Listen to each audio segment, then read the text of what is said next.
meus amigos! Hoje com uma abertura estrangeira para esse episódio especial. Nossa, Lucas, que língua que é essa? É língua estrangeira, né, seu Cuia? Eu percebi mesmo. Não sabia que você falava outras línguas. Eu falo um monte de língua.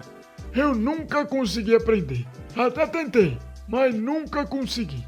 Eu até entendo o que as pessoas falam em outras línguas, mas é mais pelo contexto e pela expressão corporal da pessoa. Porque a língua mesmo, eu nunca aprendi. E era bom o senhor saber outras línguas, né?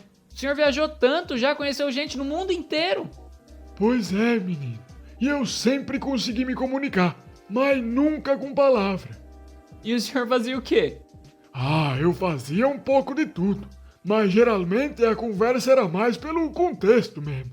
Mas eu nunca tive vergonha de não saber falar a língua dos países que eu tava. Eu sempre conversei com os pessoal, mesmo sem entender nada. Porque do mesmo jeito que eu não entendia eles também não me entendiam, né?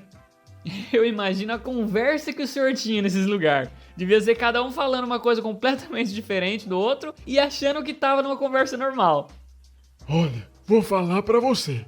Eu não sei se era assim do jeito que você falou, mas pra mim parecia muito coerente os papos que eu tinha com os estrangeiros.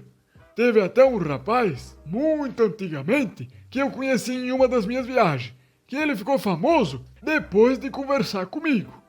A gente se encontrou num barzinho que tinha assim, na calçada da cidade.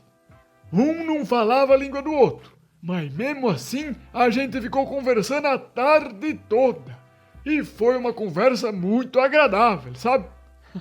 Ele era muito simpático e falava muito bem. Falamos sobre todos os assuntos possíveis, mas o que ele parecia que gostava mais era quando eu falava de futebol, porque parecia que no país dele não tinha futebol. Então eu expliquei pra ele todas as regras, todas as posições do jogador e as jogadas. Ele ficava com uma atenção em mim que você precisava de ver, Lucas. Acho que era porque o nome dele era Sócrates, igual o nome do jogador famoso de futebol. Vai ver que era por isso que ele estava gostando tanto do assunto. E quando ele falava, eu prestava atenção também, mesmo eu não entendendo nada. Pra mim, ele estava falando grego, mas ele falava com tanta vontade que até os pessoal das outras mesas do bar parava de beber para escutar ele falando. Eu acho que ele estava falando de algum esporte lá do país dele também.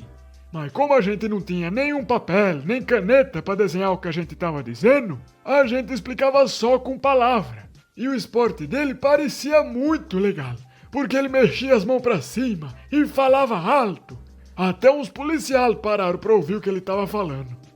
No final, eu acho que a gente se entendeu. Eu fui para minha casa e o Sócrates ficou lá no bar, conversando com as pessoas que estavam prestando atenção nele. Parece que todo aquele pessoal começou a seguir aquele rapaz pela cidade e saíram falando por lá as coisas que ele tinha falado para mim no bar. Pelo jeito, eu acho que era algum esporte novo que ele estava inventando e tinha que falar para todo mundo da cidade lá para conseguir juntar um time. Só que depois de um tempo, eu fiquei sabendo que mataram esse rapaz inventor do jogo. Coitado. Mas mesmo quando ele tava morrendo, ele ainda tava falando pras pessoas as regras do jogo que ele tinha inventado. Tem até uma pintura famosa desse momento, dele criando uma regra nova, falando pro jogador quantos pontos vale cada flecha que você acerta dentro de um copo de cerveja cheio. Mas só valia se você não derramasse a cerveja. Isso é o que eu entendi do jogo que ele me falou aquela tarde, né? Você pode colocar esse retrato do Sócrates pros ouvintes ver, Lucas? Claro, seu Cuia. Vou colocar na capa do episódio de hoje. Obrigado. Mas então, o senhor conversou com o Sócrates? Conversei. E eu acho que foi conversando comigo que ele virou professor, né? Porque eu descobri depois que ele tinha virado professor. Eu acho que ele deve ter virado professor na escola do esporte dele. Igual professor de futebol, sabe? Que ensina as regras pros alunos saber jogar.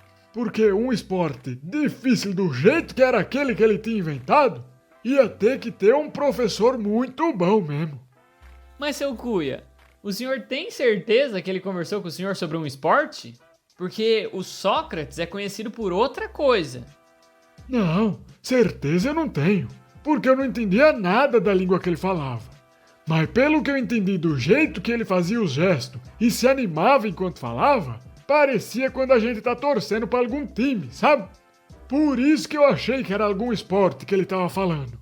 E eu achei que ele tava inventando o esporte ali na hora, porque ele não parecia estar falando de alguma coisa que já existia. E as pessoas em volta parecia que estavam acompanhando alguma ideia nova surgindo. Aí eu deduzi que era isso. Tanto que eu não entendi por que mandaram matar ele. Disseram pra mim que ele tinha morrido por causa das coisas que ele falava. Mas morrer porque tá falando as regras de um esporte não faz muito sentido pra mim. Ele era um filósofo, seu Cuia. Quem? Esse Sócrates, da pintura, o que o senhor conheceu. Eu sei que ele era filósofo, Lucas. Ele virou filósofo depois de conversar comigo. Que, como a gente não se entendia na nossa conversa, ele falou a filosofia mais famosa dele. Só sei que nada sei. Porque a gente não sabia nada do que o outro estava falando. Mas se o senhor sabe que ele era filósofo, por que o senhor pensou que ele estava falando de esporte com o senhor? Porque ele estava falando de esporte comigo. A gente estava num bar, Lucas. Ele não ia ficar falando do trabalho. Um médico no bar não fala sobre remédio. Ele fala sobre futebol. Um advogado, um jardineiro, um piloto, um pedreiro, um oculista. Todo mundo quando chega no bar quer falar de outras coisas. E o esporte geralmente é um bom assunto. É, o senhor tem razão. Eu até quase joguei o jogo dele no dia seguinte. Ah, foi? Então tinha o esporte mesmo? Se esse esporte era o que ele tinha inventado, eu não sei, porque eu não entendia as coisas que ele falava. Mas eu encontrei uns pessoal jogando um jogo no dia seguinte e eu imaginei que fosse o jogo do Sócrates. Era assim, dentro de um bar, cada um pegava um canecão de cerveja e uma sacola de tomate mole, sabe? Que já tá meio podre. Aí você tinha que acertar os adversários com os tomates. E só podia beber a cerveja quando você acertava alguém. Era um gole por tomatada. E quem terminasse de beber a cerveja primeiro, ganhava. E quem ganhava o jogo não precisava pagar a conta do bar naquele dia. Era um prêmio muito bom. Realmente. E para organizar tudo, tinha um juiz que ficava bem no centro do bar, em cima de um cavalo. Se você acertasse o juiz ou o cavalo com tomate, você tinha que beber toda a sua cerveja e esperar do lado de fora do bar durante 1 minuto, e quando você voltava pro jogo, você recebia outra caneca cheia. Das vezes que eu assisti eles jogando isso, tinha muita gente que acertava o juiz de propósito só para beber mais cerveja. Mas esses nunca ganhavam o jogo, e ainda tinha que pagar tudo que eles bebiam. E o senhor jogou isso também, então? Eu até tentei jogar, mas como eu não entendia nada que aqueles pessoal falava, eu tive que assistir muitas vezes eles jogando para entender as regras. E quando eu entendi tudinho, o bar já estava fechando. E no dia seguinte, eu já vim embora. Mas qualquer dia eu volto lá para jogar esse jogo do Sócrates. Parece legal esse jogo. Você tinha que ver ao vivo para ver que emocionante que é. Era tomate voando para todo lado, gente escorregando e o Sócrates lá, num canto, gritando sem parar. Agora, eu não sei se ele estava narrando as jogadas que estavam acontecendo ou se ele estava inventando regra nova enquanto os pessoal estavam jogando, porque eu não entendia nada que ele falava. Mas ele gritava com vontade naquele cantinho do bar.